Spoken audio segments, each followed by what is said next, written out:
Καλημέρα, πώς είστε? Νύφη μου, καλώς όρισες. Καλώς σας βρήκα. Έλα στην αγκαλιά μου.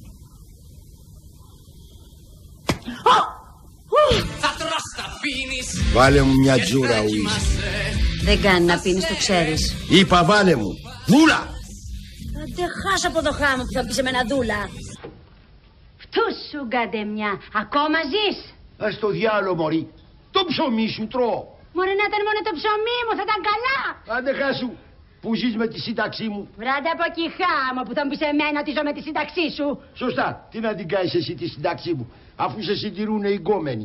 Ένα αγάπη σκατόψυχε που να μη σε βρει ο καινούριος αιώνας. Είσαι τυχερή που το βόδιο γιος μου δεν έχει καταλάβει τι παλιοχαμούρα είσαι.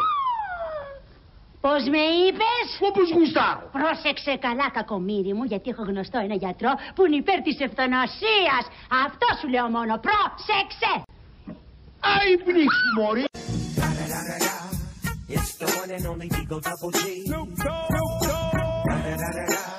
You know I'm mobbing with the D.R.E.